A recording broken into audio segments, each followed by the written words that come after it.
Ladies and gentlemen, welcome back to the My Family Thinks I'm Crazy podcast. And joining me today is a guest that I am excited to talk to. We're going to be talking about their adventures, their amazing YouTube channel, and this crazy, mysterious world we live in that as you seem to explore it, it yields more and more things that maybe weren't even there until you started looking for them. So, without further ado, I'd like to introduce Ryan Zehm at Ryan Zehm on YouTube. Ryan, it's a pleasure to have you on the show. And for the audience who's just hearing about you for the first time, possibly give us a little intro on what you do and what people can expect to find when they follow your channel.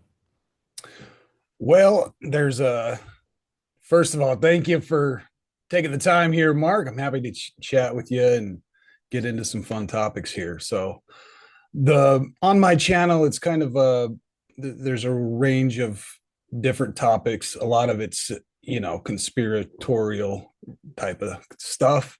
I personally have an emphasis on historical mysteries. I've always been a fan of history, and so the mystery side of and the hidden history is a fascinating topic to me.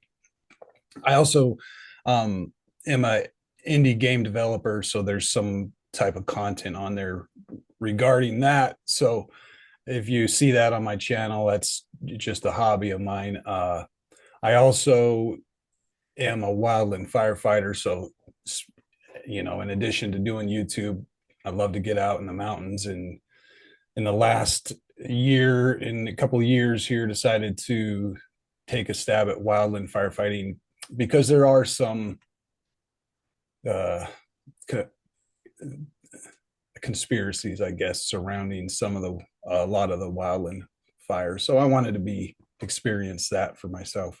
But then there's also, uh, I also get into some of the flat Earth topics a little bit, and there is actually a completely original theory on my channel regarding that called horizontal refraction that most of the FE community, I think, has kind of overlooked that specific piece of evidence. So, anyways, there's a lot of different stuff, and in the recent years, of course, a lot of it's been focused on, like I said, the history. You just said horizontal refraction. Is that what the term you Yeah, use? Well, I want to horizontal. So right. it's optical illusion that occurs because of atmospheric refraction when the viewer or the camera is in outer space, or let's say 60 miles above the earth or greater, 60 to 200 miles. And so when you're looking back at the earth from that elevation, there is visual distortion or an optical illusion, which is caused by atmospheric refraction, light bending as it travels through the atmosphere. And as a matter of fact, that you can prove through experimentation, which I've done on my channel, that image that you see when you look back at Earth from space will form a curve. So a lot of the flat Earth community says that all the curvature that you see from space is from barrel distortion, like using a GoPro lens, and that's from a physics standpoint, that's invalid because any picture you take, even with a regular camera, will show curvature because of atmospheric refraction. So it's a pretty deep and somewhat get into the physics on that one. Yeah. But that's the gist of it. Yeah, I just wanted to make sure I heard you correctly, and maybe we could revisit that later on in the conversation because there have been some pretty big shakeups in the FE community ever since the big Antarctica trip, and that is something I wanted to talk about with you. I noticed on your YouTube channel, aside from the indie dev stuff, You have a few different themes, and one of my favorites is the polar exploration, which is sort of hand in hand with some of your Tartaria old world videos. But I want to ask you before we get into the nitty gritty with some of these topics, what initially piqued your interest? Obviously, you're somebody who's pursuing this stuff uh, in a level that most people don't. I mean, you're curious about fires and you go out and become a wildland fighter. Like that's pretty brave and pretty admirable. So I imagine you're not, the average person. When you get interested in something, it seems like you really invest yourself in it. When did you first switch the YouTube channel from the indie dev gaming type content to old world or conspiracies? Like, what was the real kickoff for you? Well, it was my original channel, which I called Spill the Truth, getting deleted. So I had three YouTube channels for my different. I like doing some music videos rendered with game engines. Kind of a just something I enjoy doing. So I did a separate YouTube channel for that, and then I did one for my truth kind of conspiracy topics. Spill the Truth. YouTube deleted that channel. And it was essentially well, I won't get into the reasons why, but it was definitely real right around the time of the 2019 New Zealand mosque incident. And so, anyways, there's some things that you just aren't allowed to cover on YouTube. They're going to delete your channel, which is a fascinating topic, but that's the one that I can't talk about probably here or on YouTube. It is on my archive.org page at archive.org spill the truth, where I upload stuff that gets deleted. But anyway, so because of my YouTube channel, I had uh, posting all my truth stuff there, it got deleted. So I decided, well, I'm going to just post my truth content to my game dev channel because I had a bunch of followers on there and I didn't, instead of starting back from zero, I'm going to post my truth. So that's why on my channel right now, you'll see like in the old stuff, it's all game dev and then all of a sudden it switches to truth stuff because I decided to upload there. So Right on.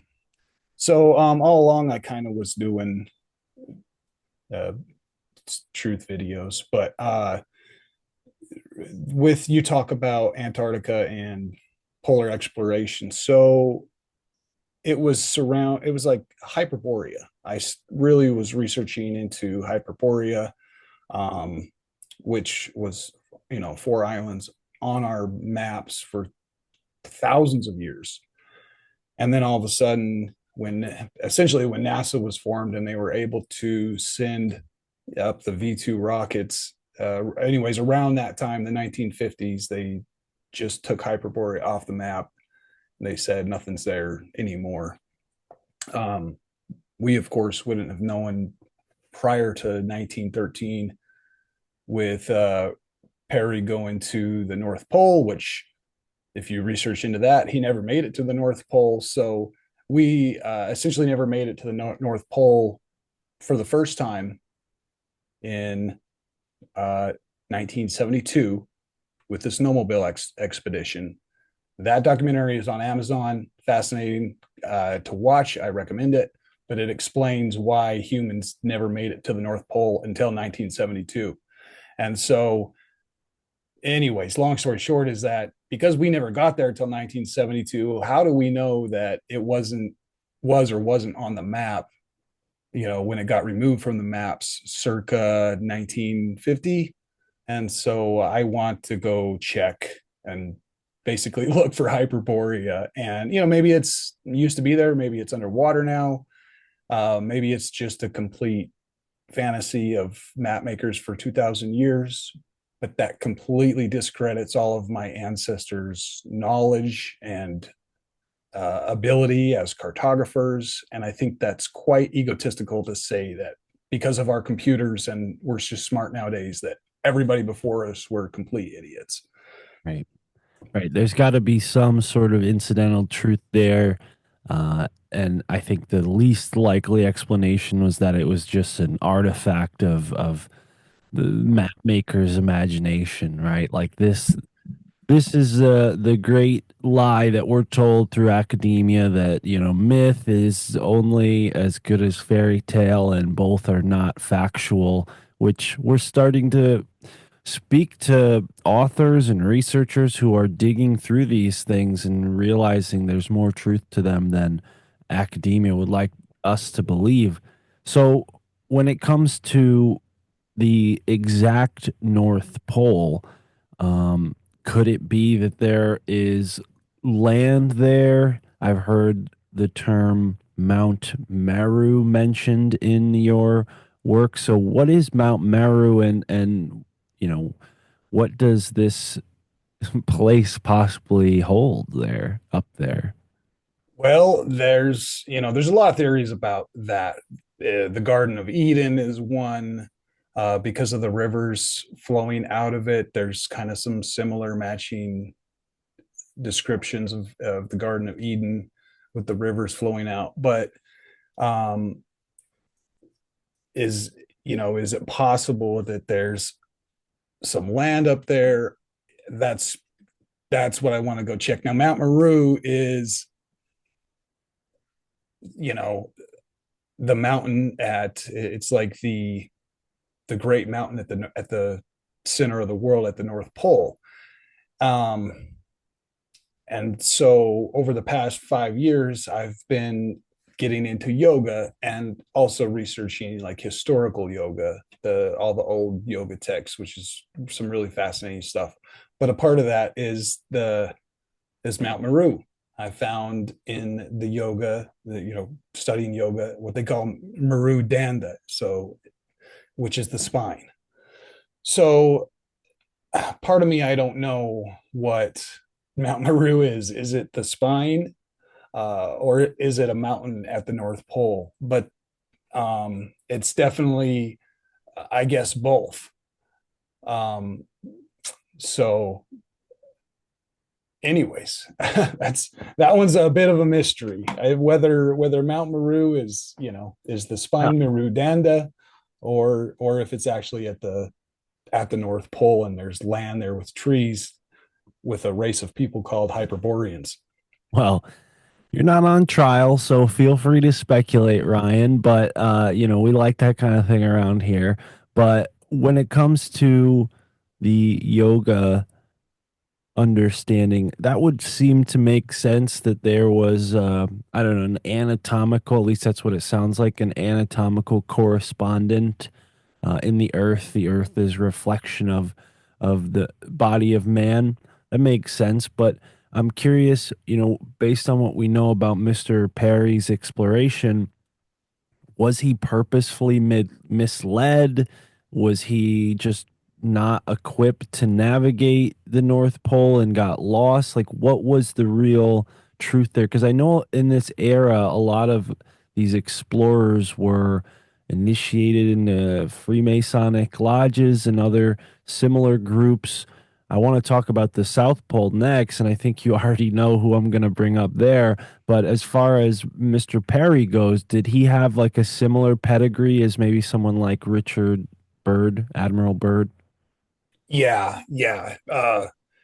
Perry was a Freemason, of course. He was a member of Cane Lodge. Um, and so there's certainly a theme for Freemasons that they've got to be the first ones to accomplish something. Uh, they're going to be the first to the South Pole, like with Richard Byrd, even though Amundsen beat him, and Amundsen did it actually the right way on foot rather than just flying over.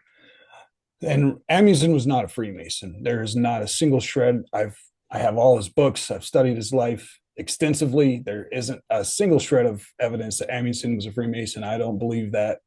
There, anyways, but Richard Byrd was, and so was Robert Perry.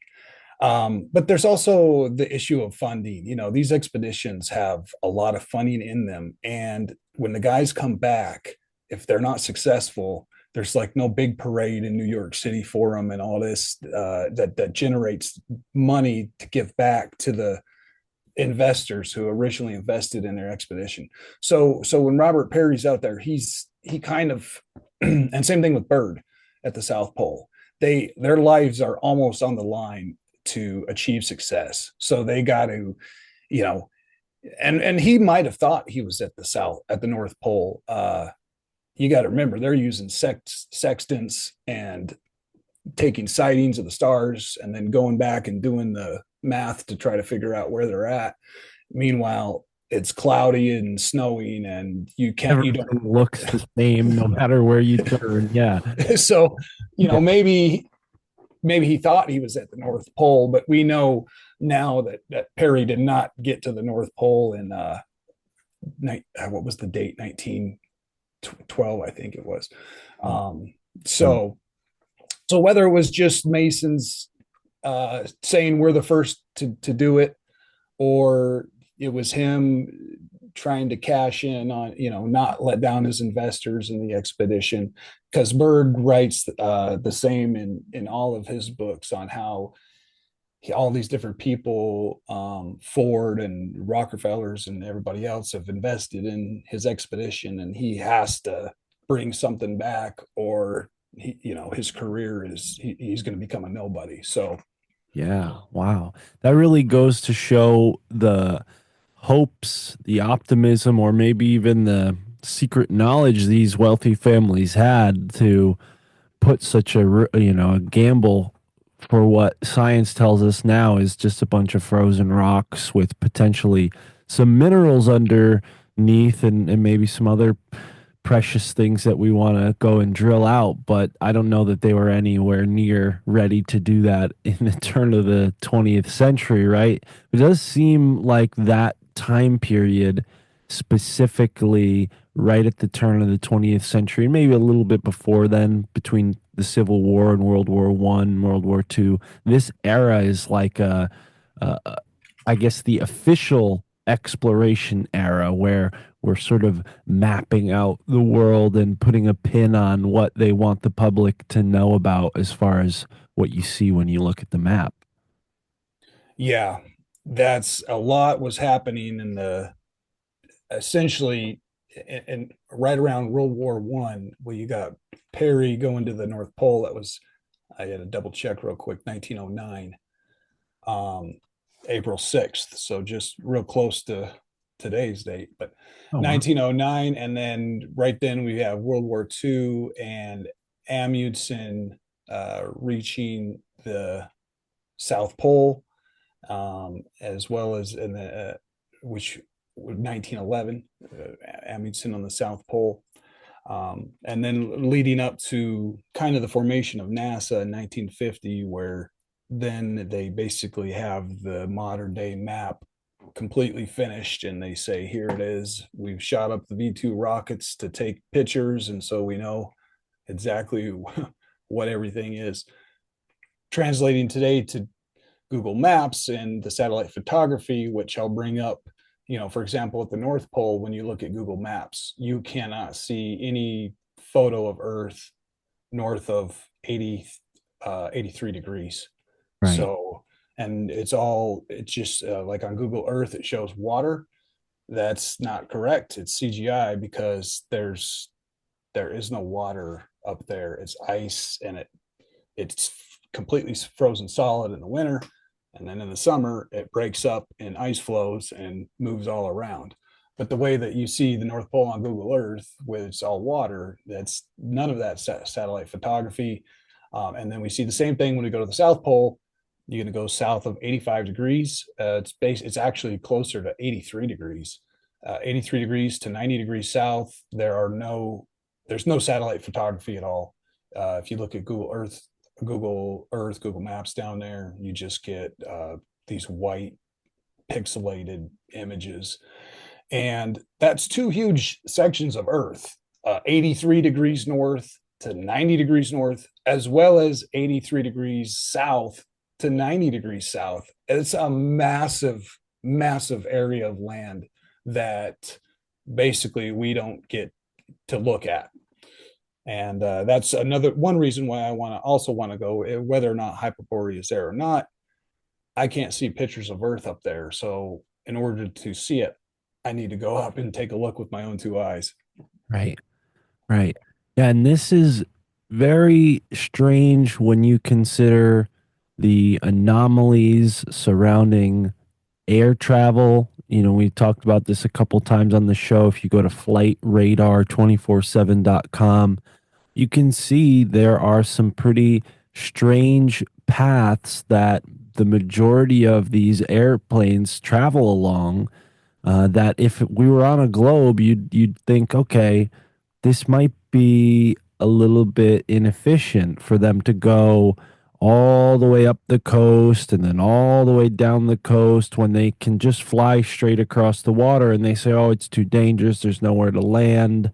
But they fly out to Hawaii, and that's in the middle of the water, right? So that those journeys are not too dangerous to fly. They make it to Hawaii. So why are they always, cutting this corner and going as close to the coast as they can when we're looking at the Pacific Ocean? I think there's a similar anomaly down there in like between South America and the Indian Ocean, South Africa, right? People have shown how, if we're looking at the globe, this should be, a 10-hour trip, but it's actually a 30-hour trip, or, I don't know the exact specifics, but the audience gets the example. And I'm sure there'd be similar anomalies with ocean travel as well, where parts of the ocean that, again, like you're saying, they're telling us there's all this water up there in the North Pole, when in fact it's ice flows. I think that's the case with a lot of what we see on Google Earth. Is it's this managing of perception to sort of fold things into this ball. And all that does is gives us this closed plane to look at. Like, look, we can never get off of this thing, right? This whole concept of making us finitude, small, weak, nothing, right? Like this whole diminishing of what it means to be human on Earth. I'm with you on that 100%. But as far as the actual shape of the Earth, you know, we're sort of, I don't know. It's hard to imagine what that. I mean, it almost sounds like it's like a cylinder shape if both ends are are not connected. But obviously, we're talking about the flat Earth here. But do you subscribe to like the extra lands theory, and that maybe these poles are gateways to more land, or maybe are you looking at it from the hollow Earth perspective, where these are actually entrances within some sort of hollow body of Earth that we're on? It's hard. It's hard to know, of course, one way or the other. And so my take on it is that I refuse to have a belief on what the Earth is, because a belief is to is accept something as fact without having evidence for it. So with God, well, we have to have belief because spiritual matters we can't get physical concrete evidence. With the Earth, it should be different. We should be able to get some concrete evidence one way or the other. So for me, I don't believe that the Earth is flat. I don't believe that it's a sphere. I don't know what it is. So I like your question as to which one is it? Is it the sphere, the And hollow? it doesn't necessarily have to be either or. So I really respect your position of neutrality until evidence is found. Because yeah, I mean that's really what we should be with a lot of these questions we ask is neutral until we find conclusive evidence.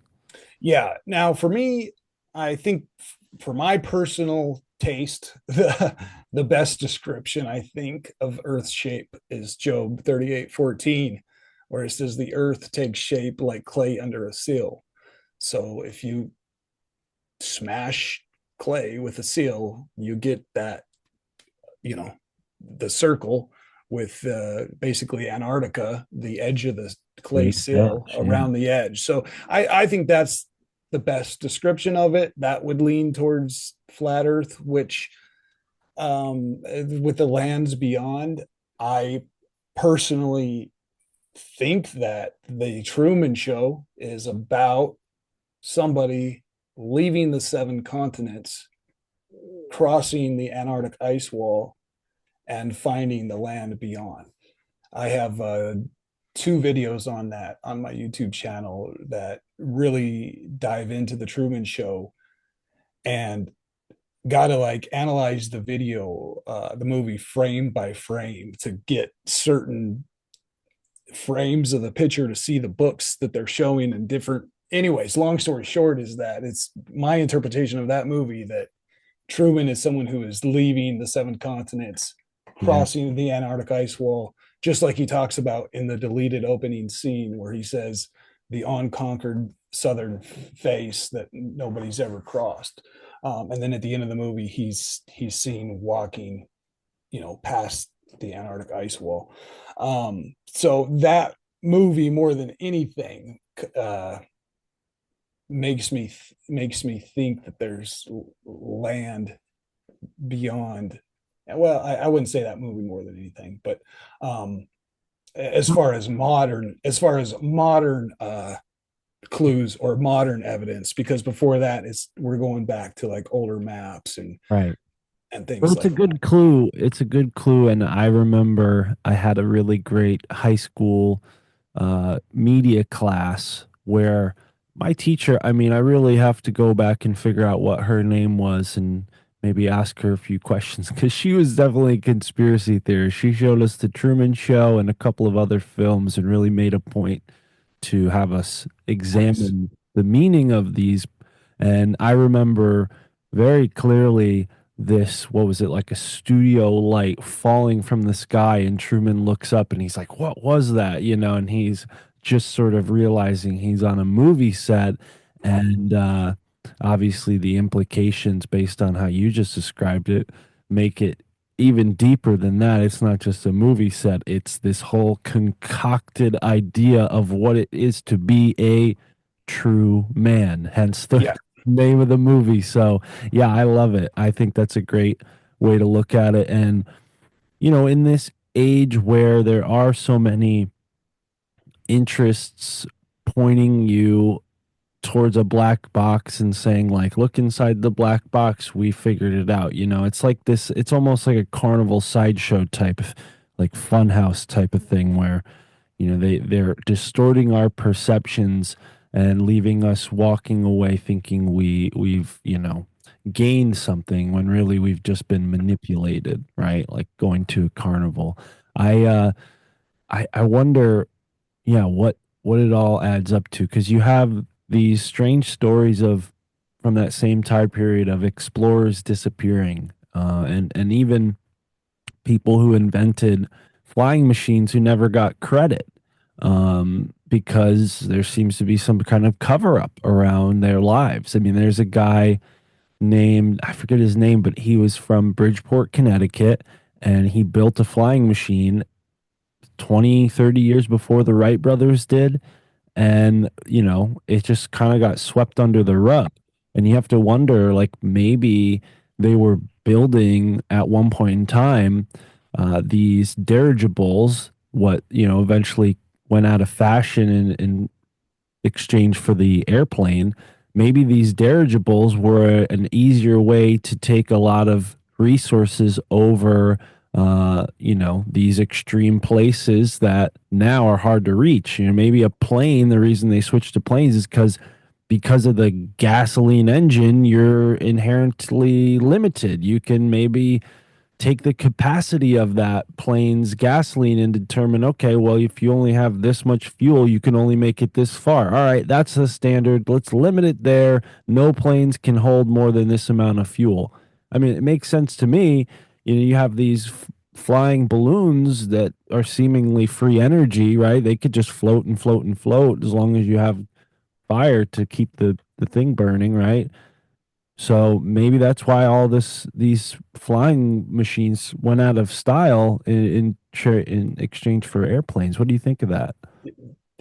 That's a that's a valid theory. I know that Wilbur and Orville Wright were Freemasons. So, there's again, there certainly comes into play that Masons want to be the first to everything. And if not, if not actually doing it, then recording history that way, so that history says that they were the first ones. But yeah, there's Richard Byrd was the first to get a plane over the South Pole, 1928 December. So um, from that point on, there was certainly some interesting things going on. I can see them, you know, putting into effect some limitations on flying, which you can, of course, never fly to the North Pole or Antarctica, anywhere near there. And let me mention the interesting part about that in regards to Hyperborea and the flying and all that, because it's supposed, one thing on the sphere Earth that we should be able to do is fly over the pole for a shortcut uh, between locations like South America and Africa, for example. You could just shortcut across Antarctica. But it's supposed to be too dangerous flying there. And Byrd documents that very well in his books, the ridiculous weather that they encounter while flying at the North and South Poles. However, when Justin Trudeau was 3 years old, his father, Pierre Trudeau, took him to the North Pole, the actual 90-degree North Pole. And I have two sons. And so I was thinking, like, would I take my son at 3 years old to the North Pole on a plane? Like, admittedly, the only way is if I had full control of an air force, like Pierre Trudeau would have had. But anyways, it's just an interesting piece. Why in the world would you want to take a 3-year-old to the That's actual North Pole for, like, to see what? To see Santa? I mean, why don't you just go do that at, Saskatchewan or something? Why do you actually have to go to the North? Like, and that makes me wonder, like, was he taking his son somewhere like a resort that's on land, that's a safe place to go, that's fun for a 3-year-old? Because what are you going to do with a 3-year-old out on a sheet of ice that's flowing on water? Like, what and a I don't. hideous vacation plan too. I mean, you're taking a 3-year-old on a what is essentially, according to official records, just a plane ride, right? So that Yeah, can be tedious it's enough. Where are like, you what? going to end? Yeah. Why there? Because it no doubt, it probably is a more, I mean, it is dangerous. The weather up there is way worse than. So anyways, that's just a Yeah, it piece of the puzzle, though. Why me, as a father of 3-year-old, I would never think about taking my kids into such a dangerous situation, like actually being at the 90-degree North Pole on a piece of floating ice. But right, right. maybe it's safe enough if you have, like I said, the whole Air Force under control. But That is um true. And yeah, I'm sure there is some benefit to having a whole military at your command. But, on the more cynical side of things, we do know that these power player type people go to great lengths to, strengthen ostensibly their children. Abuse is maybe a more appropriate way to interpret it. So I wouldn't put it past these elites to put their children in dangerous situations based on what we've heard. Uh, yeah, that is like a really going out of your way, if I've ever heard of that. It's, I mean, unless they have some kind of like Santa's workshop up there that they're like only building for him, and then it just doesn't make sense. So that's yeah, they kind of said that, and they said that it was like at Alert Canada, which, if you look at where Alert is at, anyways, it's just like this whole story doesn't make any sense. yeah. Flat or sphere or inner Earth, that could be, that is, according to a lot of this inner Earth people, of course, the entrance to inner Earth. So, Mhm. It's and then with flat Earth, it would be maybe the summer gate, or the a place that you can get out. Not the North Pole, of course, that's Antarctica, but No, Hyper, Hyperborea, who knows? yeah, no, it's interesting. I'm very curious. It kind of reminds me of things we've heard happening in Antarctica where world leaders will travel down there as well. But the other side of it that kind of piques my interest, I had a conversation with another really interesting gentleman with YouTube channel. You might be familiar with him. His name's Analog, and he goes through like old newspapers. Is one of the main things he does on his YouTube channel, and he's found a ton of strange newspaper articles from the time when they were exploring Alaska and stories of these weird geothermal areas where the ice, what was all tundra, would all of a sudden give way to what's like a tropical jungle. And it's because these geothermal regions Hmm. are, there's like basically lava or something equivalent so warm that it's heating up all the ice and creating like a very small microclimate of a tropical area. So who knows? I mean, maybe they've discovered these sorts of places and are keeping those secret, and they just have these like, yeah, oases in the ice where because of the geothermal activity, it's like a tropical island in a sea of ice. I mean, that's very possible too. So very strange stuff around Mount Meru and these world leaders visiting. You talked on your channel about a guy named Jan Welzel. I might not be pronouncing his last name correctly, but he wrote a book called 30 Years in the Golden North, and it was about his journey to the North Pole. Uh, was he successful at finding the North Pole? It sounds like he was traveling up there much earlier than Perry, um, but maybe didn't get any credit because it was more of one of these folkloric type stories where they don't really give the guy full credit. But what did you learn from looking into his journey? Did he find anything interesting up there? Well, he says he did, and but there's some fantastic elements of the book that that you say, well, this can't be true. But then, of course, sprinkled in there is enough reality that it makes you wonder. So I guess the most ridiculous part of the story is when he says that he was like pulling to Mount Meru uh, because it's a magnetic mountain, and like the his belt and the metal, mining his pickaxe, the stuff that he had on him, uh, sucked him up against the magnet, and he was stuck against the mountain. If you're Um, on if you're on a sled, I mean, think about it. If you're walking, it's very hard to be pulled by something magnetic, but if you're on a sled or like a boat, that makes sense that you'd be pulled by this magnetic force over time. I mean, it makes yeah, yeah, it does. If because that's what they say is making our like all of our compasses point north would be the magnetic mountain at the North Pole, Mount Meru. Um, and so that, is there a big mountain that's made out of a magnet? That's one theory for what is at the North Pole, at the center of Hyperborea, basically, and then there's four islands situated around that.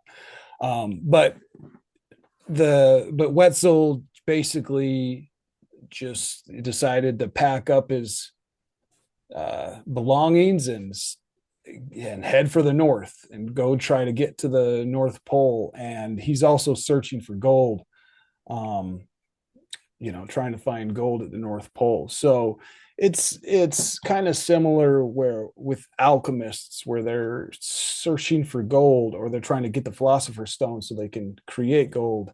Um, and then in the end, you find out that there is they actually aren't trying to create gold, that the transmutation is the transmutation of the man from a base man into spiritual gold.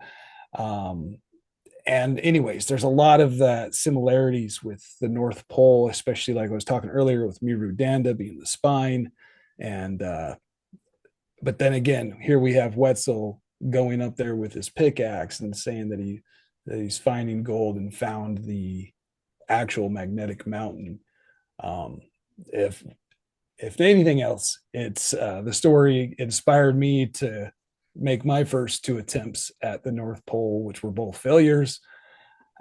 However, just recently I got my passport back, and I'll be going back here as soon as I get the funding for a real expedition where I have to file the permits with the Oh, Canadian government, and so that I can have a long gun. Um, they got polar bears, grizzly bears, and the hybrids up there, and so having protection against the wildlife is important, and I want to do it the right way this time. so this is something that I probably should have looked into a little deeper, but I heard you just briefly mention it in one of your videos that you had been planning. I think at this point, whichever video it was, you were just planning to go up to Nunavut, which is right like as far north as you can go in the Canadian provinces almost, right? It's up there. And I almost made it into Nunavut. I was only a couple degrees shy of which is like 100 miles. let me ask you this, because I've taken some journeys north that have made made me feel like, damn, I need to turn back. Like if I'm far from home, what was that feeling like? I mean, you're driving up what I can imagine from my imagination is probably like post tundra or like for pine forest to tundra, like this sort of environment, right? Like what was that like navigating that? Well, it was really weird. I've never been that far north, and so I was in Saskatchewan, and when you're getting up towards Prince Albert, the on the map, you can see trees, and it looks like you're going into the mountains. And when I got to Prince Albert, I realized that there is no mountains; it's all flat. And anyways, it's just weird because I've born in Idaho, and I'm growing up in the Pacific Northwest, and up there it is just flat, and it's strangely just is very depressing to not have anything on the horizon. I don't know why, but it made me depressed. But I was going after that. I followed up the Ice Road 905, which is one of the ice road truckers roads that goes up into nothing. It just dead ends. At the far north Saskatchewan, just shy of the Northern Territories. And so it it was very lonely. It was extremely scary. I was worried about the wildlife, but it wasn't.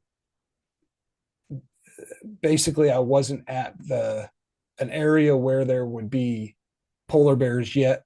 There could have been grizzlies and the hybrids that they call growlers, the mix between polar bear and a grizzly bear. They were up there, and wolves. And so there was a little, there was some concern there, but the native people laughed at me when I asked if I needed to be scared of the wolves. And they said they're basically like coyotes up there. They're very skittish. The biggest problem that I experienced was that I didn't have a cot, and I just didn't know that you have to have a cot. You can't lay on -40-degree ground. There's got to be air underneath of you. So that caused some uh, I had some of the effects of getting too cold. The hypothermia slip term was just slipping me. But um there was like my brain essentially was shutting down. Well, it was -38 when I was can't sleeping on the ground in a tent. And without going into too much detail, but I I was getting hypothermia, so I was eventually I had to turn back and get two essential pieces of equipment: a bivy bag and a cot. But RCMP also um, came to my tent, knocked on my door per se, and told me that if I go any further north, that they're going to be picking up my body in a bag, and that they told me like I'm not allowed to go any further north. And so I thought that was pretty weird, but I did turn back because I think that they were right. But nevertheless, that it was interesting that RCMP turned me back, told me I wasn't allowed to go any further north past Wollaston Lake, which And how organized are they up there? Because I imagine, it's already very sparsely populated, but because it's so sparsely populated, it's kind of like a small town vibe where as soon as somebody new is in the area, all eyes are on you. Like, hey, what are you doing around here? Like, did you feel like you had kind of like them kind of keeping pace with you because they knew? oh yeah, Okay, this guy's probably, gonna do something that we might, yeah, need to keep an eye on him. yeah, they and it's really weird with the RCMP up there because they're like the only white people. Um, Everybody else is native in areas like Baker City and um, Wollaston Lake and even LaRange. There's a few white folk in LaRange, but it's a lot. Like it's just strange because you got these large populations, or not large, smaller populations of all natives, and then inside of the city, instead of having just natives policing, you have two white guys like from the city basically who were flowing up into this extreme remote area to be the police. And it Like feels that's like a really extreme version of like the graveyard shift. Like you gotta go work the frozen shift, buddy. Wow. yeah, it's and I it was very oppressive, like and like very rude to the native people. And then Oh, going back to our history with the Cree, Dene, and the Inuit, it's awful what we did to those guys. But so the native people I were extremely friendly and really helpful, and I got the sense that if I'm gonna survive, I'm gonna have to spend a little bit of time with these guys. And some of the Nene at Wollaston Lake told me that they would go north with me on their snowmobiles because that's how they hunt to help get me from Wollaston Lake to uh, Baker Lake. None of that. So it was pretty cool to have some of the locals volunteer to even help me get north. But the RCMP, the white guys, uh, they told me that they when they were at my tent, they told me to turn around and I wasn't allowed to go any further north after they searched my laptop, which only stayed alive for about 30 seconds because of the cold. It was very hard to film or do anything up there because I didn't realize that as soon as it hits negative 40, or it's actually like negative 20, um, from negative 20 on, if you're like all your batteries are instantly dead, so they have to stay inside your coat against your body.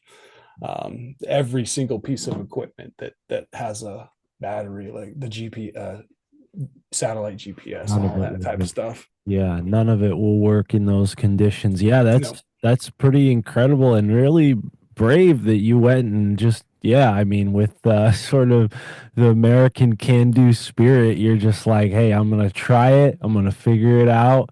I love it. That's awesome, man. I didn't know that when I was checking out your YouTube channel. I'm really happy to hear about it. I wish you like complete and best luck and safety when you're doing it if you go up there again. But yeah, man, when you interacted with the natives up there, what was what was their like impression of your interest? Like, were they kind of like, "Are you crazy?" Or were they like, did they get why you would want to go and explore up there? I didn't tell anybody about Hyperborea. I was far too scared to say anything about that.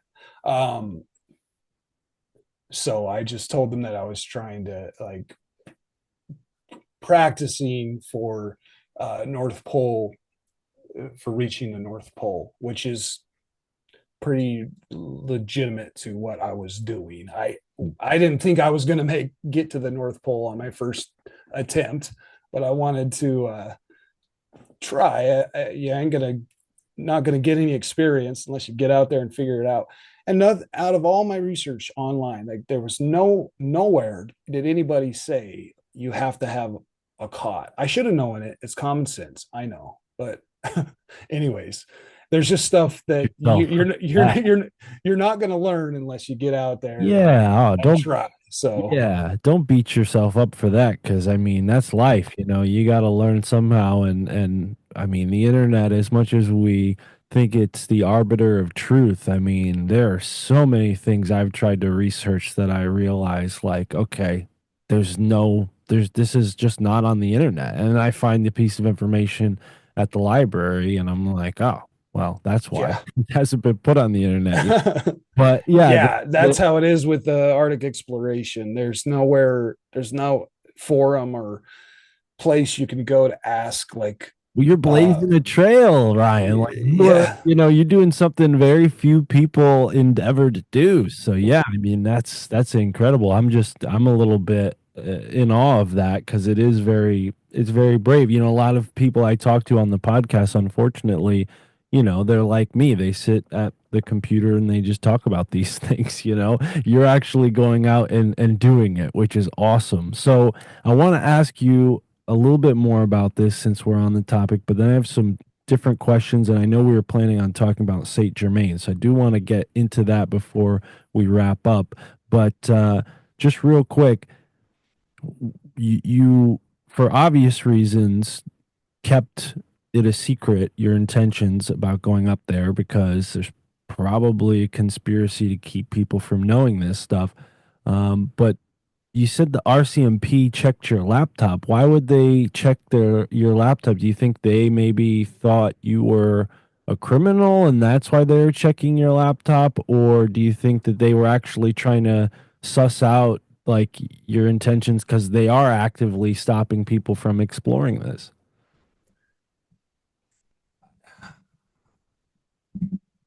I get the feeling that they were looking for um inappropriate videos. um I don't know if there's a problem with local with the native populations with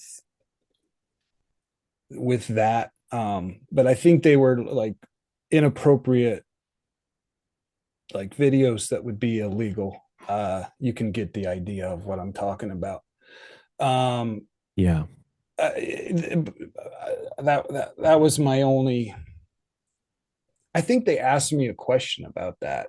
That's why I get that impression. I think they asked me if I had any naughty videos on my laptop, which I was like, no. But why would why would you care? Like your prime minister's Justin Trudeau. He's like a flamboyant gay. Like why?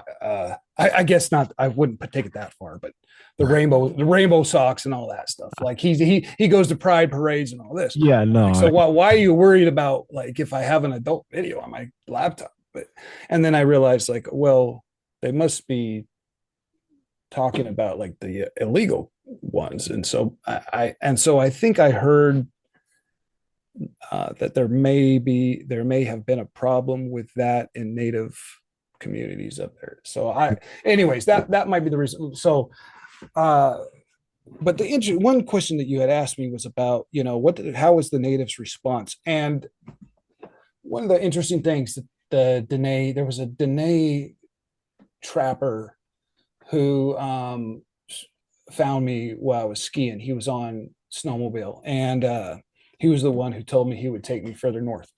Anyways, he told me that like last year or something like that, or a couple years ago, he said a couple years ago, he said a 70-year-old guy, white guy, not a native, a 70-year-old white guy came through here on skis because I was on skis too.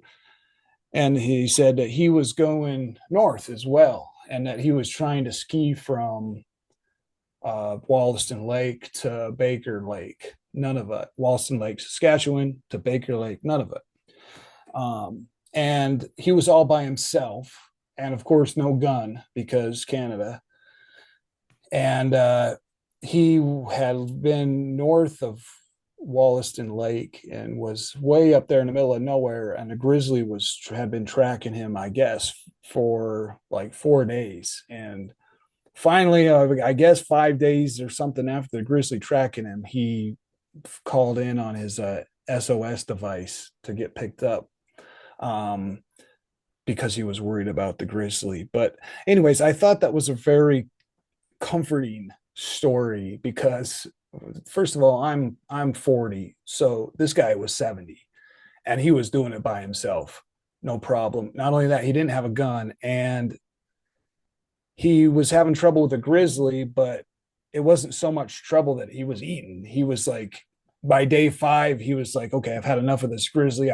It's too dangerous. I need to get help and get out of here. Anyways, it's a contrast to the what your imagination plays out, and that all of a sudden a bear just charges out and everything's over. Right. Well, and if all you have to go off of is movies and pop culture, yeah, what else are you led to believe? You need to start hearing, gathering some firsthand evidence to get your bearings up there and figure out how others, because you can't be the only person who's interested in this, but it's definitely, yeah, something seldom few actually go about trying.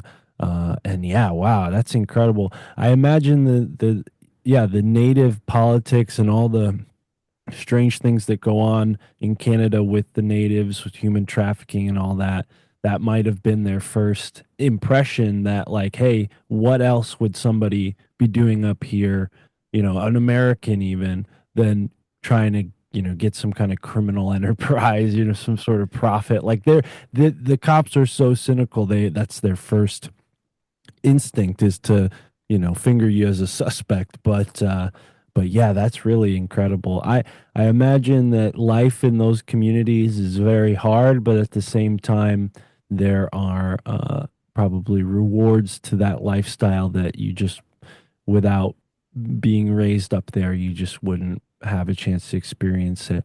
I don't know if this was on your channel or just randomly. I think this was just randomly something else that I saw this past week, but well, I almost just used the wrong term. Inuits have these like whalebone sunglasses that they invented. They're like very thin slits so you can look for distances in the snow without the glare blinding you. And it actually even sharpens the focus at a certain length so you can see at a distance. That's just one of many really interesting innovations that these people have made and have led people to think that, obviously they're more advanced than just, what anthropologists would like us to think, that they're just sort of aboriginals of the snow, you know. And I saw a video series that you put together that connects the Inuits with Tartaria. Is that Yep. something that you were able to look into deeper when you were actually in the north? Like, were you able to go out and find some firsthand evidence of this, or talk to anybody that might help? Like, where's the source of information for this? Because I'm fascinated by that. Well, that was my hope with getting to Nunavut and meeting with the Inuit. And I had even studied the language in Inuktitut quite extensively to try to be able to communicate with them, even in their native tongue, although I don't think there's many of them who still speak that. But nevertheless, I didn't, because I didn't get to Baker Lake. Baker Lake was like the first city in Nunavut that I was. It's not a city, but the first little settlement in Nunavut that I was going to reach the Inuit people, and I did not make it to. I didn't make it that far north out of. I was going from Wollaston Lake to Nunavut to Baker lake. So I never made it there to talk with the local Inuit people, which was my hope. I don't think that they are going to have much information about this because when the RCMP came in and destroyed their language and history, they've essentially became alcoholics because they were treated so poorly, and then they were fed alcohol as a solution, and they've lost their language, their history. It's a sad situation, but I hope that maybe somebody up there can at least answer some questions that I have. But going back, I have a series on my YouTube channel about the Tartarians and how they are the lost 10 tribes of Israel. Uh, their migration from Israel to the northeast is documented perfectly, and all of our maps and historical documents tell us that at Arzareth, which is in Tartaria, that this is where the lost 10 tribes are. And not only that, that they crossed a land bridge, um, because probably the water would have been lower. And so the land bridge more exposed, or they could just kind of island hop with smaller boats from Tartaria to America. And that's outlined in a book called The Muscovites in California, and details their, how the Tartarians migrated from Tartaria or Arzareth over to um, Alaska, and then expanded from Alaska, of course, into North America and Canada. So, yes, I do believe that the Inuit are Tartarians, essentially. It's been a couple hundred years, but I do believe that their ancestry, which is this theory's validated with like their language. Even if you study Inuktitut, it has links back to language that you would find in that area of Tartaria or Russia. So, yeah, I believe that yes, they are Tartarians essentially, even though we called them Eskimos and now Inuit. But originally, they would have uh, come from Tartaria, and their dark skin and everything. I think there's plenty of evidence to back that up. Yeah. Yeah, it's fascinating because it does. I guess it gets lumped into the traditional anthropological understanding of how North America was populated, but we're sort of revising that in this new way that I think is very exciting and worthwhile.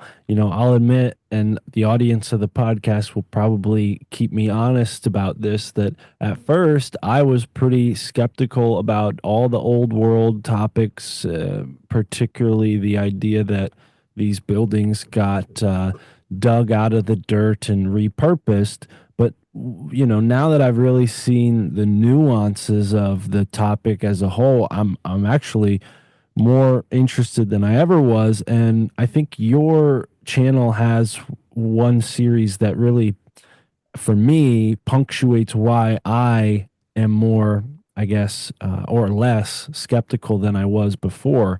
And that is how Tartaria relates to Christianity. And I think, if Tartaria and all this stuff just came out of left field, as I assumed, maybe it would be less believable. But the fact that it's sort of part and parcel to Christianity makes a lot of sense. That there would be this grand conspiracy at the heart of, Christianity. I think most people assume that without even knowing what the conspiracy is. I mean, there's all sorts of reasons why people think there's a conspiracy with the Judeo-Christian religions. Typically, gets pointed at the Jews, and maybe they do have a part to play in all this that, connects to the whole Tartaria side. But you mentioned just now the lost tribes, and I want to expand on that. Where in your mind does Tartaria, or in your research, does Tartaria and Christianity meet, or how are they connected? Because yeah, I'm very curious about this. So if you, I have a series, the series you're talking about, Tartarian Christianity, and it basically digs into all as much historical evidence I could find that talks about the Tartarians' Christian religion, and that goes from old times right up to Genghis Khan, and it explains all the history. I like it's not, don't take my word for it.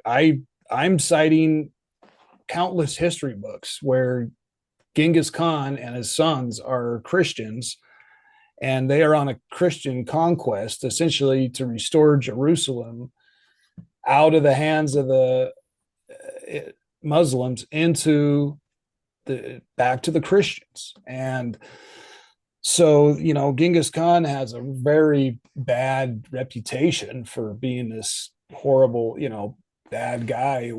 And it doesn't look like that for the history books that I've dug up. He certainly was a Christian, and he was also a Tartarian. Mongols are a part of Tartaria. And so, um, but with the lost 10 tribes, you get into, uh, then you get into Revelation because, and the end, like the end times, where I've found somewhere around 1200, like a perfect match for what the biblical end times are. And that Genghis Khan seems to align, and I know this sounds crazy, with the second coming of Christ. Now, I don't believe that Genghis Khan is the second coming of Christ. I just am perplexed by the coincidences that match the Bible with the Tartarians, Genghis Khan, and the second coming of Christ, the book of Revelation. So there's a lot of things that happened with Genghis Khan that says will happen in Revelation or at the end times, specifically in the book of Esdras, for Esdras, where it says that, you know, they're going to cross a river to the east or to the west, and that the water is going to be held back for them. And then we find that that's exactly like we find that same exact description with Genghis Khan, that he prayed for 9 days and then the water was held back, just like when Moses crossed the Red Sea. And so, like, there's these incidents that keep coming up that line up with end times or end times prophecy with the Tartarians. And then you definitely have the Tartarians experiencing their end times, like their world came to an end. So definitely some interesting things there.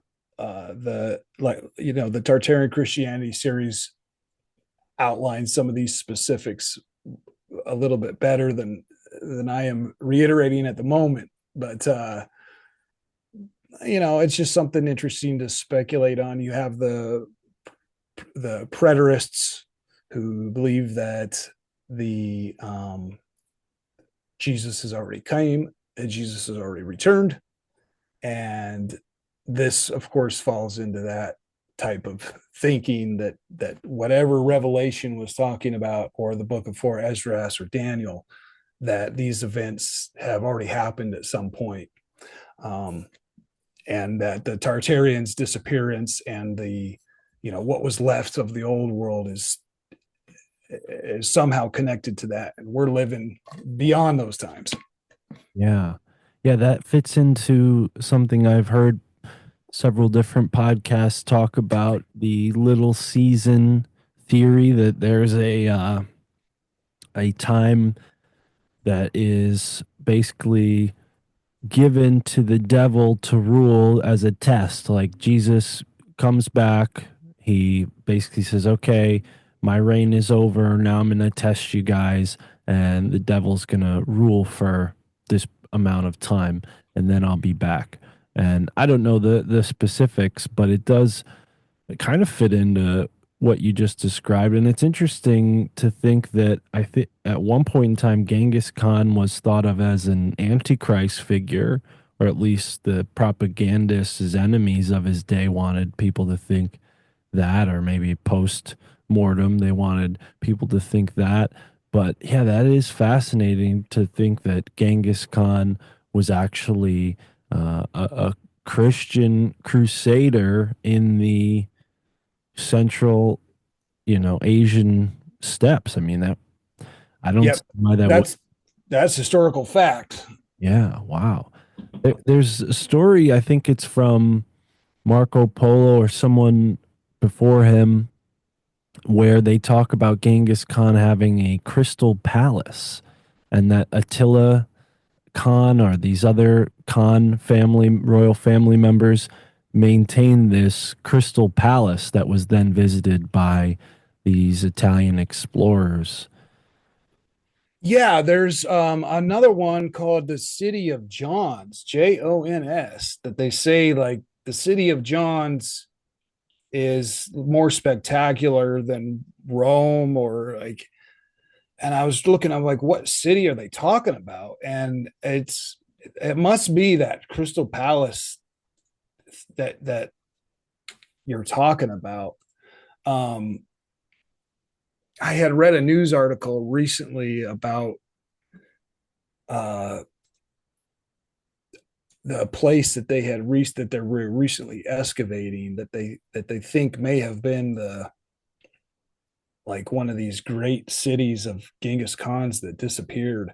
Right. Um, and so, and it's like in the Cathay district, which Cathay is another Tartarian word that always keeps coming up. But um, yeah, there. Anyways, it's. Well, it I is. think there's some. Go ahead. No, I don't mean to interrupt you, but I'm just like I'm really fascinated by this because I didn't watch your series yet. I just wanted to bring it up to hear your thoughts, and I'm a little blown away by this because, the term Mongolia is Latin. It's like one of these countries that doesn't have a right to name itself, I guess. And I'm trying to find uh, what the actual name for the area is, and it's not obvious, but it says right in here on their Wikipedia page, first place we always look, flawed, but it's a good start. And it's Yeah, yeah, it sure is. wars between the Jin dynasty and the Tartar Confederation. So, Hmm. yeah, it's right there in the Wikipedia page, the acknowledgement of this group that's being called the Tartar Confederation, according to Wikipedia. So, yeah, I think there's a lot to this that they're trying to hide. And right there in the naming of Mongolia might be a clue. It's Latin. Who is manipulating history to skew it in their favor? The Roman Church. I mean, they've done so much to taint the Western civilization that we live in. Think about all the different denominations of the Western Church. I mean, why did all these schisms happen? Because of politics, because of the Roman Church and their dominatrix attitude towards the rest of us. So yeah, I think it really tracks that Mongolia would be given to us by the Vatican after their, initiated explorers went over there and stole everything worthwhile and just give us this sort of fantasy of what version they want us to think, right? That these were just savages on horseback and yada yada. Don't worry about what actually occurred. And I mean, who knows what's been lost in that ignorance? Like with all these wars that have gone on in Asia, uh, you know, before the world wars, like the Boxer Rebellion and even the battles before that, the Opium Wars. I mean, how many of these were just pretenses for this kind of concealment, where then after this time period, all of these old world connections to Tartaria are sufficiently extinguished, snuffed out, and they just go ahead and rewrite the history and say, "Oh no, it was about opium. Oh no, it was about communism. It was about democracy." Blah blah blah. Yeah, and destroying all the history. Well, and then giving us a reason for why we have star forts and like the exact same architecture across the entire globe, and then telling us that all these different disconnected civilizations decided to build the same thing without ever communicating. Like, it doesn't make any sense. It was obviously Tartarian architecture. I shared my screen here, which shows the well, this is the Bering Strait right here going into America. So we have Magog. So Gog and Magog, of course, associated with the end times and Revelation. And then right next to that with the Mongol. So they're not all that similar, but there could be Gog a is up there in the top right above that other red box you have. Gog up there. So you have go up past the top. Yeah, there you go. Right in between the two red boxes that are one above the other. oh yeah, Gog. Yeah. this is Gog. Yeah, Gog and Magog. So according to this author of this map, this is the Gog and Magog that's referenced in Revelation, and there could be, I don't know, but there could be a correlation from Magog to Mongol. They're not that similar, but Well, I've um, heard that Magog also connects to Magi, Mag, huh. right? Which, is connected to alchemy and a lot of what these groups would want to keep secret. So if there was a country that was not only, utilizing these arts, but doing it in a transparent way, makes sense that this empire that wants to conceal all these magical arts within their priesthood would make enemies out of anyone who was openly practicing the things that they wanted to do secretly. And yeah, so if these were, noble magi who ran the Tartarian, empire, it was very flowery and optimistic. Maybe it was closer to, something not so benevolent, but still, obviously there's a big mystery here. What map was that? Can we pick that back up and just look at like when that was drawn out and who created it? Oh, I remember. Let me get the name of that. If nothing else, we can get a link to it um, with this show. The name of the guy who drew that map is slipping my mind, but if I find it here, I'll share it. It's also I have the link actually to that map, which tells the author on my Tartarian Christianity video. So if nothing else, I'll try to pull that up real Yeah, quick. and that'll be linked in the episode description, of course, and all that. But it's clear, that there is a esoteric thread within civilization that's been guarded. Secret societies and so on have kind of kept this, at least within the Western civilization's domain in our time. And yeah, I don't mean to segue us off too far from Tartaria because I still want to talk about this, but I did want to include Saint Germain in our topic Mm-hmm. of discussion because I know we only have like 30 minutes or so left.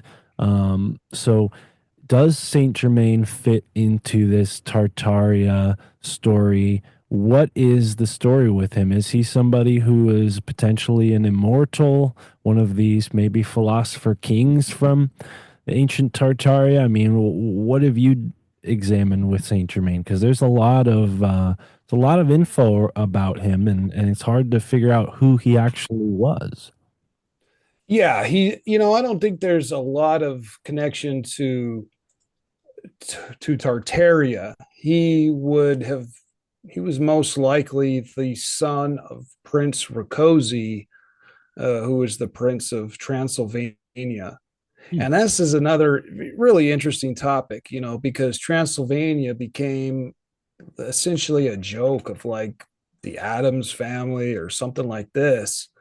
Um, and losing its authenticity as a real country. But back in the 1600s, um, it was a thriving country, and Prince Francis Rakosi, who denied to take the king title, that's why they called him Prince. But he most likely had three sons, and the third one being the Count of Saint Germain. So Transylvania is kind of in the area of um, Tartaria, uh, closer to kind of on the European border, more or less. But so there could be some little connection. The other thing is that they had dark skin color. Saint Germain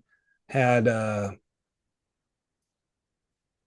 dark skin, just like a lot of Tartarians were described as. And being from Transylvania, like I said, it's essentially his ancestors were probably Tartarians if you look at where geographically Transylvania is at. Um, but definitely a very interesting topic. I've recently completely deciphered his triangular book, which was written in cipher. And not only that, the cipher was ciphered. So you have to decipher it twice. But I did a complete deciphering of that book, which is a really interesting piece of work. Um, that was Saint Germain.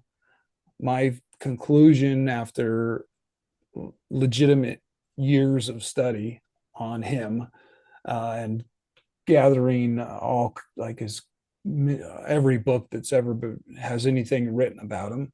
Um, I think that he was a yogi, and well, he was a yogi. That's historically documented, and that there's a yogic practice where, like in an old age, the yogi leaves his body and goes into a body of a younger person.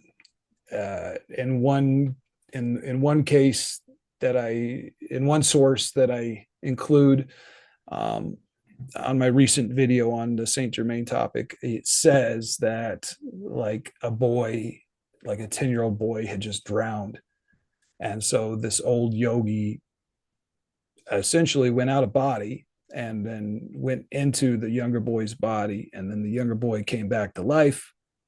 And so that's my theory with Saint Germain and his hundreds of years of living, is that I think that he was leaving his body and going into a younger body and then continuing life. uh, this is a pretty crazy idea for normal people. But once you get into Rosicrucianism and look at things like the Wandering Jew, the Rosicrucian and their glass eggs, and this, Rosicrucianism is about immortality, and this seems to be the goal of basically Rosicrucianism. So, that being said, I wouldn't discount this practice as being done today, and that, let's say we have a 90-year-old Freemason or a 90-year-old Rosicrucian, this is probably an idea that someone like that would be interested in. And so that, you know probably connects us back to Pizzagate and a lot of other crazy stuff. But the reason I bring that up is that, you know, in with this idea, the Rosicrucians would be needing a young corpse, essentially, with that was recently vacated, because they need to try to inhabit it. And so, if you've ever followed, like I said, the Pizzagate conspiracies and stuff, this may have a connection to that type of sinister activity with our elites and our secret societies, and the reason why they um, are trying, are interested in children anyways. So that's one theory on how. Oh, go ahead. It kind of reminds me of I guess, the more, I don't know, there's probably some creepy aspects to this too, but at least it's more public facing and not so awful and horrible, at least from what we know. But the Dalai Lama and that whole situation, the Tibetan Buddhists, they essentially take a child who's, chosen based on certain spiritual qualifications, and they can kind of peer into the pre-birth process and know that, okay, the Dalai Lama is going to reincarnate into this boy. It seems to me like, yeah, maybe they're just taking whatever soul is in that current Dalai Lama and then finding the right vessel for him to transfer Hmm. into. Maybe Yeah. they're explaining it in a way that's more palatable so that the villagers don't think that they're being farmed for their children, but and there's more decorum around it. They make them feel like they're special for volunteering their child. I watched a documentary recently, and these two people, they went completely out of their way. Like, the Chinese government was like hunting them actively as they're trying to escape to India, where the Dalai Lama has his exiled government, and yeah, all for this purpose, to give their kid to the Dalai Lama so that he would become the Dalai Lama one day. That might be who's like the young man who's going to take his place. I think, I don't know, because this Hmm. in the 90s or the early 2000s that this documentary was filmed. So there could be something nefarious there again, Pizzagate and all that. I'm not going to discount that as a possibility. We certainly see the same predilection for abusing children within other religious organizations, the Catholic Church, and even the certain groups within Judaism, right? So yeah, all of these dark corners of certain religions have been shown to the light, and we're exposing it. And maybe this is why. Now, when it comes to Saint Germain, I have heard that there was a man in New Orleans that people identified potentially as being a candidate for, Saint Germain's, one of his incarnations in America during the 19th century. And there's a story about a vampire in New Orleans, and it involves this exact character. Have you looked into that at all? Do you put any stock into that maybe Saint Germain is alive today and could be like a celebrity or somebody in Hollywood that, would be keeping this sort of tradition alive, and maybe that's why these sorts of things are going on in Hollywood? I I don't know about the New Orleans one. So I'm not educated enough on that one. I do know that I've seen some theories about him being like actors, and someone had mentioned Trump, and a lot of these just don't make sense to me. For like Trump, Saint Germain was very peculiar about his diet and eating in public. He basically was never, nobody ever seen him eat. So he wouldn't eat McDonald's. That discounts Trump. And then, the one in New Orleans, I don't know about that one. It's certainly worth looking into. I don't, what's that? I'll send you a link on that because it might add to what you're looking into. And I know the whole Yeah, vampire thing has been like sensationalized, but a lot of the original vampire lore didn't involve blood drinking. It just involved like energy sucking, or like taking spirit or taking possession of somebody, which is kind of, exactly what we're doing. yeah. Exactly what we're talking about. And I'm glad that you brought up the Dalai Lama one. That was not something that I was aware of. And that's a really good, I mean, I think you're right on the money with that one, because then you would have the exact situation where you got the kid coming out saying that he's the Dalai Lama, and the people think that, oh, that's my child, and then you find out, well, no, your child had deceased, and now somebody else inhabited the body. That's again, it sounds like crazy talk, but in secret societies, this isn't crazy talk. This is like a legitimate conversation they're trying to achieve.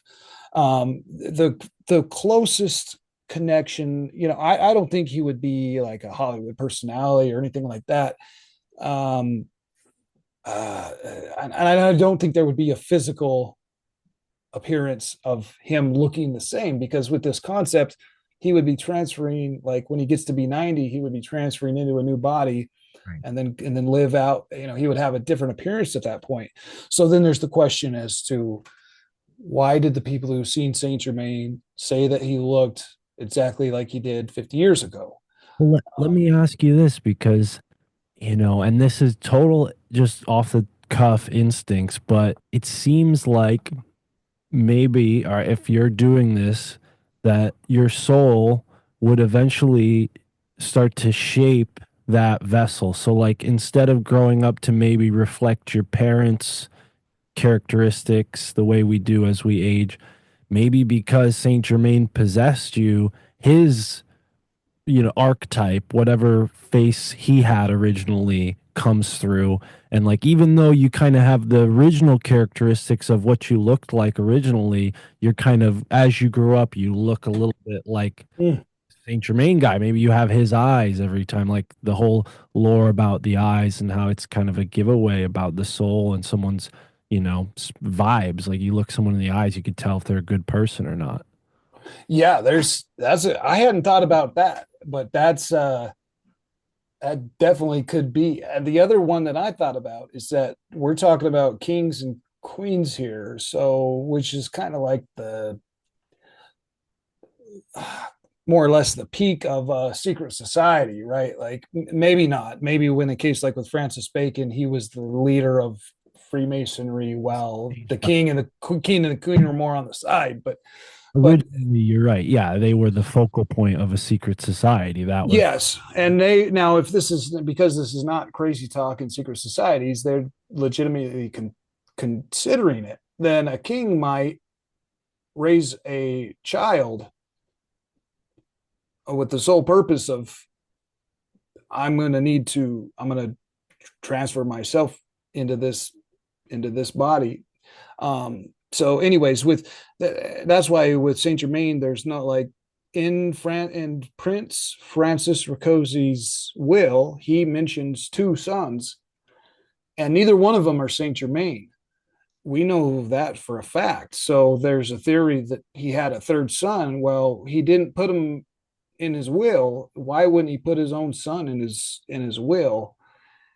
And that, so I guess what I'm proposing here is that Prince Francis Ricosi possibly had a third son who was like not ever historically recognized or put into wills or anything, because he was raised for the purpose of being a vessel for him to transfer into. Now, if he did that, he would look pretty similar because he's a biological son.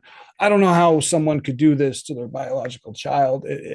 That's beyond me. Raising a biological child for the purpose of essentially killing them. It's kind of well, that's how Jesus was brought into the earth. He was brought here to die. But to do that to your own child seems far too horrific. So we're talking, but maybe with terms.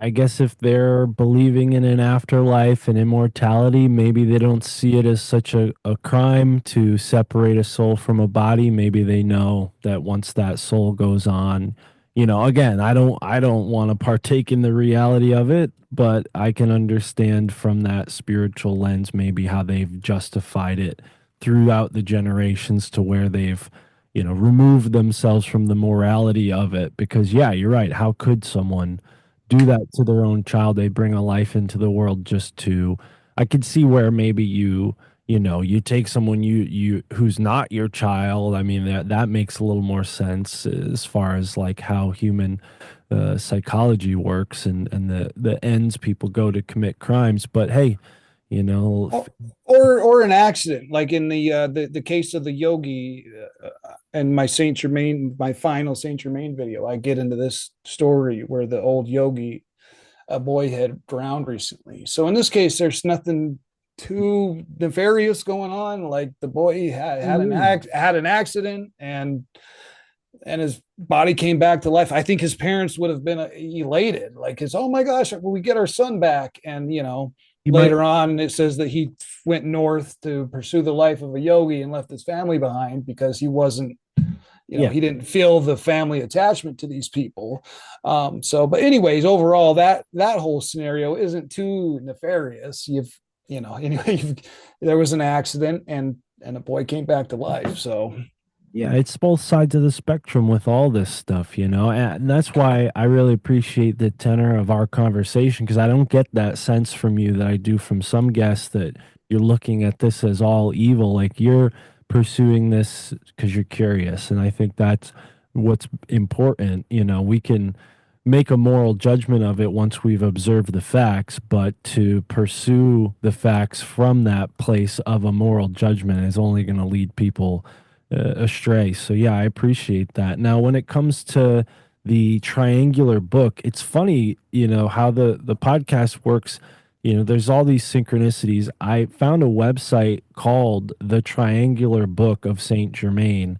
I don't think that's you because when I reached out to you, we it was about your YouTube channel. But there was another guest I reached out to who, and now that I'm sort of remembering it, he actually we didn't find a date, but he has his website all about the triangular book. I think he's even selling copies. But it's interesting because they were very strange about, like, usually when I ask people to be on the podcast, they're just like, yeah, sure, or no, or they don't answer, right? This person was like, yeah, let's talk first, which, if you want to talk to me first, that's fine. But I have 500 episodes of my podcast available for free. Like you could just listen to what I sound like and get an idea of whether you want to be on my show. Like you don't need to schedule. Now we're scheduling two things. It's a whole, right. Like you understand. Like let's be yeah. pragmatic here. So the fact that he wanted to talk to me over Signal was a little sketchy. So I'm like, did I just run into the real Saint Germain here?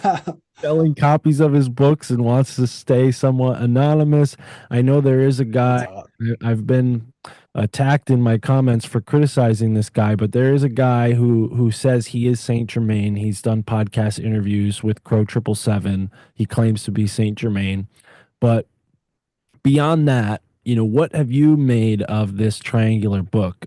Do you think it was actually written by Saint Germain, or do you think it was written by people who are like fans, contemporaries, or someone who wants to just purport themselves as Saint Germain? Oh man, that's a tough one. I get the idea that the cipher used in it is a little too simplistic for Saint Germain's character. That he would have used a more elaborate cipher. But there's probably a pretty good chance that he, I don't know, the intro page sounds like somebody else wrote it about Saint Germain. It says a gift from the wisest Saint Germain who traveled the whole earth, and that doesn't sound like something that you would write about yourself. Maybe it is. It sounds like a description of somebody who's writing about Saint Germain, a gift from. But then again, it says that it's a gift from Saint Germain. So whether or not somebody else wrote it, it's probably the content is probably from Saint Germain himself. And I think that what I read in the Triangular Book was lines probably was something that Saint Germain would be saying and doing. And I do want to take just a second to backtrack on Prince Francis Ricosi, where I had said, maybe he raised a son. It's a possibility, but I also want to point out that I am very, uh, I think that Prince Francis Ricosi, Saint Germain's father, was an outstanding man and Christian, and he talks like some of his letters that he wrote in his book. Well, it's in Jean Overton Fuller's book called The Comte of Saint Germain, and she has a lot of Prince Francis Ricosi's letters in there. And listen, Prince Francis Rakosi is an amazing man, and I don't think that he would have done anything like I had proposed. So, anyways, just man, he's an awesome guy. If you study the life of Prince Francis Rakosi, amazing man. So, anyways, the but getting back to it, with Saint Germain, we were. I know there's a guy who says that he is Saint Germain and all this, but I don't think he's around anymore. I do think he probably wrote the Triangular Book of Saint Germain, and I do think it gives a valid method for finding gold, diamonds, and I think it's probably the method that Saint Germain used. Instead of having the Philosopher's Stone and just turning everything into gold, he gives out a detailed prayer for communicating with God or angels, definitely not demons.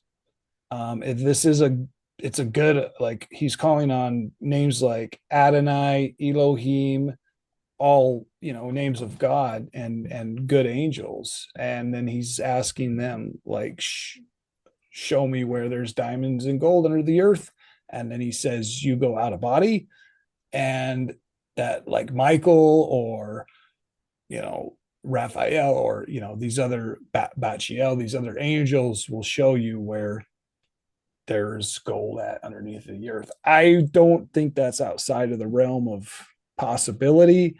Um, Sounds a lot like what Joseph Smith wrote about with his Mormon, prophecy and all this stuff that based created the Mormon Church. And with my research into Skull and Bones in Yale University, I found that Yale University's own seal has sort of a hint at that concept where they're showing you the pages of the Bible where the Urim Thummim is. That's basically what that book says when you look at their seal, their like logo, and what is that? It's the black and the white stone that Aaron used to prophesize. It seems like there's this whole practice of magic and alchemy deep at the heart of Christianity and these other religions that isn't evil. It isn't negative. And I'm no, that's and prince because I think these practices do have a white magic or a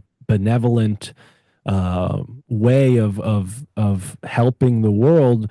It's just that certain people are, I think, relegated to this through their purity, their actions, through their, the things they do that prove them to be worthy of it. And that creates jealousy in those who aren't that way. And maybe that's where black magic and these sort of sorcery things come about, is when people who aren't pure of heart and maybe can't get the angels to show them where the gold is, they start figuring out other ways to manipulate this energy. But again, yeah, I don't think that this stuff necessarily has to be related to demons. I do believe we can commune with angels. yeah, and I think that we need to realize that Freemasons have, and not only them, but basically Freemasonry has tried very hard throughout the years to get us as a profane group to point our finger at anything spiritual and say that's evil. I think that's, you got to think back to like the witch burnings and stuff. Like so we're just like, what would have been a witch back then? I guess a lady trying to do spiritual stuff in a weird way, like she's doing weird toads, or but we're gonna burn them at a stake because we say that they're delving into spiritual matters that that you have no business getting into this, something like that. So burn them at the stake. And I think we have the same type of, I get comments on my YouTube like, you're doing witchcraft, and like, it's like, look, this is, I think that Freemasons have carefully sculpted society over the years to get them to point their finger at anything spiritual and say that that's demonic. And you find that in the Christian church loud and clear. If I go into a Christian church and I tell them that I have a stronger connection to God and spirituality when practicing yoga, they're going to say that I'm getting into some satanic stuff. And that's just utterly ridiculous. That is not the case at all. And and so yeah, I have a whole series on my channel, a couple of videos anyways on it, on the yogic symbolism surrounding Christ's death. And it is so blatantly clear that Christ was teaching a message of yoga, like like the ultimate goal of yoga is to reach samadhi, which is joining of the Ida and the Pingala, or the sun and the moon. Jesus died, okay, which happens in the skull at the top of the 33 vertebrae. Jesus died at the age of 33 at the place called Golgotha, the skull, where he had a death and rebirth. A death and a rebirth is a yogic concept. Before that, in Hinduism, we have what's called Jivita, which is called twice born. And now all of a sudden we have Christianity calling born again. Well, what's the difference between twice born and born again? Just different verbiage. And then the not only that, but he died on a cross, which has some symbolism for the sixth chakra, the Anja chakra, with the two lotus petals coming out horizontally. And there's a lot more symbolism than this. Zechariah 4 talking about the golden olive bowls and all this. These are clearly yoga concepts, which yoga existed before the New Testament. And Jesus was a religious scholar, so he would have already knowing this stuff. So the fact that he incorporated these elements into his death, 33, Golgotha, the skull, the sun and the moon joining, which not only that, and then we got 3 days in the cave, 3 days in the tomb, which there is a yogic practice of going into a cave for 3 days and 3 nights to do a water fast, because that's the absolute limit that you can do on a water fast. And your meditations get stronger with fasting and with sexual abstinence. And that some yogis practice this by doing a water fast for 3 days and 3 nights. Jesus was in the tomb for 3 days and 3 nights. I mean, he's like, there's so many parallels that it's ridiculous to say that Christ wasn't trying to teach some kind of a yoga message or tell us that we need to be doing what he did in his life, which is to raise Kundalini up to 33 vertebrae to where it gets into Golgotha, where the sun and the moon, Ida and Pingala join. And then you go out of body and enter into the seventh chakra, Samadhi, which Christianity calls heaven. The only difference is that Christianity says that you can't get to heaven until you physically die.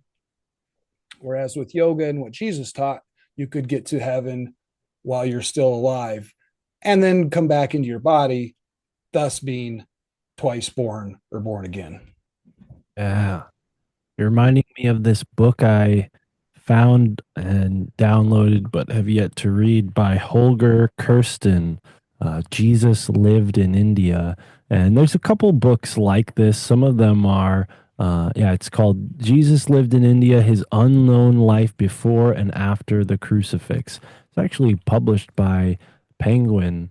So funny, I they, the Penguin. they have some good books, though. Yeah, they do have some great books. And I was going to just, before I noticed that, say that they have covered this topic in several places, and you have to be wary sometimes because they do throw disinformation they poison the well with certain topics around Jesus to keep us from looking into this really, I think, universal thread of esotericism that connects all cultures, and they can't let any of us know that if they want to continue to dominate and divide us, right? So, yeah, bravo to you for bringing that up. And since the penguin made its way into the conversation, why don't we end, since we're already over our allotted time, with this? What was the name of Richard Byrd's Freemason lodge that he set up in Antarctica? Because this is just insane that this exists.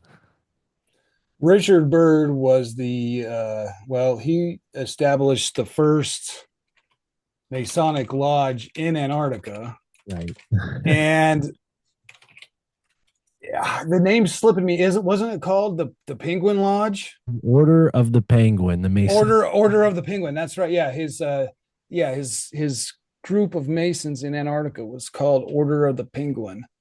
So yeah, and that's just mind blowing, especially considering that they call them emperor penguins. There's the whole thing with the pineal gland and so much more. So, Ryan, I really appreciate having you on the show, and I definitely want to have you back on. Maybe we can talk about the penguins when we do. But just remind the folks what they can do to support you, where they have the opportunity to follow along with you aside from your YouTube channel, which I will link in the description along with anything else you'd like me to link up. Yeah, I just at the moment, all I have is YouTube. So youtube.com/Ryan Zehm, Zehm. And uh, other than that, you know, I've been developing a indie video game over the winter that I'm trying to get published. I'm a little ways out from that in the hopes that it will provide all the funding that I need for my next trip to the North Pole. My goal that is I'm publicly uh, uh, striving for is human powered from 45 degrees to 90 degrees north. That would be a world record that has not been achieved yet. It would be a Guinness World Record to go from 45 degrees north to 90 degrees north, which means I have to travel on bicycle, ski, and then once I'm on the ocean, skiing and pack rafting.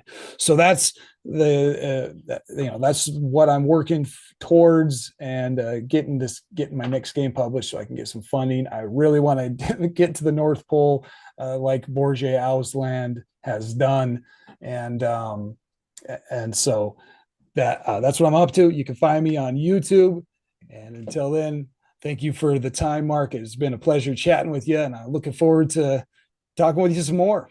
Yeah, definitely got to talk again. And I hope we can help you raise the funds for this trip, man. I encourage it. And yeah, definitely want to talk to you before you pack up to head up north again. But yeah, maybe consider a Kickstarter or a Patreon. You probably already have, but I would, I won't take donations or money. I mean, I there's did got that to be last people who time. want to support.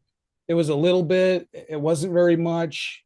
It was, I raised a little bit of money. I really appreciate everybody who sent over $100 here and there. But it put me in a position where I felt like I had to keep pushing north despite my hypothermia and despite the polar bears, because I owed it to the people who made donations. And I was like, it put me in a bad frame of mind where I was like, I have to risk my life because people made donations. So I'm not going to do any funny. I got to fund it myself. That way, if I decide to turn back, it was my own money on the line, and Mhm. it wasn't somebody else's money that I'm wasting because I'm turning around. So that's why I hope the game makes it. But yeah, other than that, any type of support, just I'm going to need some help because I can't keep all the batteries on me to film. So once I get to Saskatchewan, I can't, like, the filming stops because all my batteries are in my coat, and as soon as those are dead, I don't have anything left. So having somebody like drive in a van while I'm skiing or riding my bike, at least until the roads end at Wollaston Lake, and then maybe you could, someone following along on a snowmobile to help film, or bring batteries, or something like that would be extremely helpful. So there's ways the community can chip in and get involved, I think, without direct financial contribution. So I encourage that. So let's do this. Let's go.